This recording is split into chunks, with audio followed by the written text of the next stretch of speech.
lu mu amoon ci énergie bàyyi na ko ci terrain bi. donc raté boobu la occasion loolu amul problème on laisse passer. ñaari joueurs gisuñu leen ci bile rencontre muy Ismaïla Sarr ak Nicolas Jackson. xam nga Nicolas buñ ko gisul match bi jeex sénégalais yi réclamé ko buñ ko tegee mu raté gaañu ne jëlee leen ko fi léegi après yow doo xam gars yi lu ñu bëgg exactement mais ça se comprend xam nga ñoom jàpp nañ ni que Jackson day raté de trop. ñun yëpp loolu lañ xam Jackson moom boo ko joxoon góol bi génn sax te mu génnee bal bi ci biti mais en terme créativité bi nga xamante ne moom lay def à l'attaque de l'équipe nationale du Sénégal il est le meilleur te démb gën na wane ni que Jackson bu fi nekkoon amaana yu bëri dans le jeu dina ko mën a produire mais Habib Diallo aussi il a été excellent def na lu mu mën man démb sax def na li nga xamante ne xaaruma ko woon ci moom wala mosumaa gis mu footballé noonu Habib Diallo donc Jackson ak Ismaïla Sarr démb dañ leen noppal loolu laa ko mën a jàppee entraîneur ba leen noppal mënoo jël joueur bu mel ni Jackson footballul 90 minutes nga jël Ismaïla Sarr titulaire Crystal Palace footballul 90 minutes Mamour am nañ effectif nañ sant yàlla ñu bàyyi wax ji. wax ji mënoo am Ismaïla Sarr di football Crystal Palace di fa yaakaar nga xëy teg ko ban te loolu terewul nga gagné sa match mënoo am attaquant bu mel ni Jackson jël ko teg ko ban terewul nga gagné. munoo am Ibrahim Mbaye bi nga xamante ne jamono ji moo ngi toj Paris Saint-Germain nga teg ko ci banc bi muy dugg deuxième période mu des 20 minutes mu def la différence ngay xultu l'essentiel mooy gagner coupe bi ak anam boo ko mën a gagner baax na 2-0 3-0 4-0 c'est la victoire qui compte jàpp nañ ni que Mali mais Sénégal dañ Mamour dafa am lu ma nga xam ne dama ko seetlu ñun dañoo jàpp ku ñu daj dañ ko war a dóor 5 wala 10-0 xanaa ñoom du pays la ñor. dégg naa ay quelques réactions gars yi ne léegi ñun sax dañoo commencé fuuy. mais si dëgg la yow munoo daje réew ki nga xam ne dañ koy jox drapeau comme yow nga jàpp dañ ko war a dóor 10 wala 20 wala 50 mais soyons raisonnables nañ respecter sunu ay adversaires mooy tax ñu mën a màgg ñu mën a progresser dans le foot ñu mën a imposer favori bi nga xamante ne moom la ñuy woowee ñu mën ko fësal. D'accord Yaya alors on va passer rapidement sur les commentaires d'après match donc ki nga xamante ne moom mooy Pape Thiaw moom nee na ma mère là où elle est doit être fière de son fils si je suis là aujourd'hui c'est en partie grâce à elle. Alors ki nga Kalidou Koulibaly nee na la vérité du rectangle vert est toujours plus difficile alors Yaya. C'était pas prévu mais à chaque fois su ma defee li nga xamante ne moom mooy benn illustration. dañ siy indi benn commentaire bu 20 secondes ça dépense pas 20 secondes c'était pas préparé. Okay. Mais dañ koy def en cours de l'émission alors on va commencer avec Kalidou Koulibaly nee na la vérité du rectangle vert est toujours plus difficile. Ah oui. C'est en difficile. 20 secondes Yaya. C'est difficile. Oui. foog nga dund ko nga xam ko pour nga mën kaa expliquer. Ah oui en tant que footballeur wala ancien footballeur moom rek moo la mën a wax réalité bi nga xamante ne moo nekk ci boobu le rectangle. booy naan sa café nag jàkkaarloog sa télé ni ko Fallou di defee mën nga wax lu la neex. Sénégal l'ombre de l'avertissement plane sur les zéros. Sénégal. l'ombre de l'avertissement. Plane sur les zéros. Ah Mamour. Un avertissement. Pour les autres équipes. Pour les autres nations. Avertissement là pour les autres nations. Du avertissement pour les autres nations parce que nation yëpp xam nañ Sénégal c'est une grande équipe. Les cumuls de cartons. Les cumuls de cartons moom du signe bu baax. wax dëgg fa yàlla ça ne rassure pas pour la finale ndax fa lañ jëm mën nañ perte ay jours te loolu mën nañu impacter loo bu baax. Un peuple un but une 6e demi-finale Yaya. waaw mérite la fierté la mbégte la ndam la sag la aussi ah oui. Moussa Niakhaté je suis très content pour Krépin Diatta avec sa polyvalence il nous aide beaucoup. ñi content ci Krépin Diatta yemul rek ci Moussa Niakhaté c'est le peuple sénégalais ñoo am fierté ci Krépin Diatta am mbégte ci moom di ko sant di ko gërëm di ko ñaanal tawféexu illaahi comme li may wax. Idrissa Gana Gueye on ne s'est pas fait piéger par les Maliens on est resté concentré.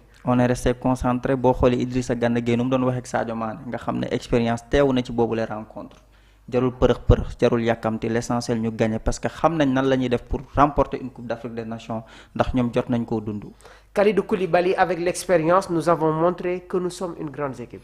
Ah oui expérience moo tax tey Sénégal gagné 1-0 bu nekkuloon expérience Mali day égaliser fekk ñu fa yóbbu ñu tiro bi ndax tey dañuy bëgg kutoo ku dugal deuxième bi. bien bi ñu demee ba à la 90e minute nga gis 7 minutes temps additionnel ñu doon xaarandi le deuxième bi ndax amoo loo xalaat. amoon na li ma xalaat Mali bu fa jaaroon teggi bii bi peut-être dina am leneen luy judd pression bi day changer camp te pression bu changer camp dina métti Mamour ñun ñemewuñu pression équipe nationale du Sénégal boo ko pressingé fatt ko bës ko day jël but. Krépin Diatta c'était un derby on a fait un match d'homme et on a gagné la réaction d'après-match de Krépin Diatta nee na par moment il ne comprend pas certains critiques maanaam dañu exigeant. dañoo exigeant Sénégal mooy loolu. mais mooy Sénégal dafa neex. dëkk la bi nga xamante ne tey mën na am 99,99 ne non tey jii nii gis nga ko affaire yi des na ba léegi. waaw c'est ça aussi loolu moo def charme suñu football suñu ay exigence ak yeneen ndax jàpp nañ ni képp ku ñu dajal rek ñëw la mën. Tom Saintfiet, entraîneur du Mali, j'ai bien dit hier que le Sénégal est l'une des plus grandes équipes d'Afrique et on a vu ça aujourd'hui moom loolu la waxoon nee na de. ne woon na il était pas impressionné wala loolu. xam nga Tom nee naa la fii ba mu yor Gambie daje woon nañ ak moom ñu dóor ko. ba mu ñëw nekk Mali mu am kaddu yu nga xamante ne jot na ko yëkkati balaa rencontre bi donc loolu du ñu yéem bu ñëwaatee wax leneen après cette rencontre dañ ko koy nangul c'est un entraîneur.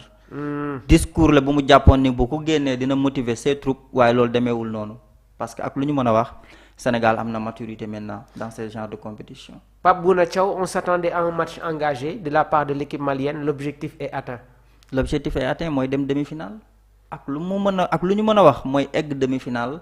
egg nañ fa xuus demi-finale jëli coupe bi indi ko fii ci Sénégal loolu mooy objectif bi. Kalidou Koulibaly maintenant on espère atteindre la finale mais ça passera par une grande demi-finale. ah oui grande demi-finale nee naa la du yomb dina doon Égypte wala Côte d'Ivoire te nee naa la ñaari équipe yooyu rek ak ku mën a doon très cher revanche la ku jàpp ni que Sénégal bu amee Égypte da koy caxatee du yomb ku jàpp ni que Sénégal bu amee Côte d'Ivoire en demi-finale day yomb da ngay wax lu la neex dina doon match bu gën a métti bu ñu demee finale bi nooy nepp lay doon maa la ko wax. Le président de la République son excellence Bassirou Diomaye Faye jot na yëkkati ay kàddu nee na cette performance day confirmer li nga xamante ne moom mooy la solidité d'un collectif construit dans le travail et la constance suñu njiitum réew kàddu yooyu leen la yëkkati après cette victoire de l'équipe nationale. àdduna lépp loo gis mbooloo moo tax mbir mi am doole.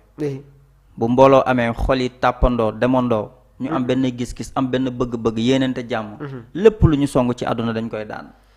D'accord Pape Bouna Thiaw posé nañ ko la question entre le Côte d'Ivoire et l'Égypte am na lu mu tontu muy on n'est pas en terre égyptienne ñi ngi fi nga xamante ne moom mooy Maroc déjà y a une demi-finale qui se dessine Yaya. oui une demi-finale qui se dessine forcément Mamour te tey gars dañuy toog seetaan ñaari rencontre boobu ñaari équipes yi lan la ñuy produire en termes de jeu. ñu xaar leen rek li nga xamante ne moom la ñuy indi waaye képp ku ñëw rek comme ni ma la ko waxee duñ fi nekk di tànn. képp ku ñu yàlla jox ñu xam ne lii la ñu yàlla jox ñu football ak ñoom en demi-finale gagné ko dem finale jël coupe bi man loolu laa gëm ba ma gisee leneen ma sante ko yàlla. Sport Life 221 le temple du sport. quand même.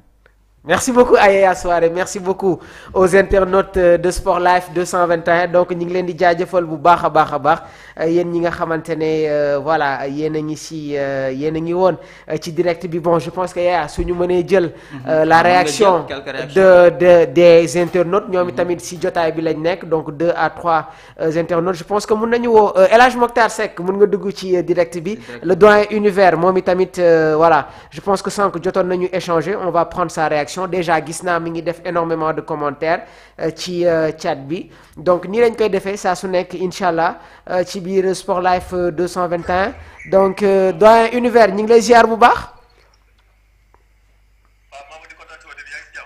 yaa ngi en direct sur Sport Life 221 ñu ngi sant bu baax a baax doyen Diaw.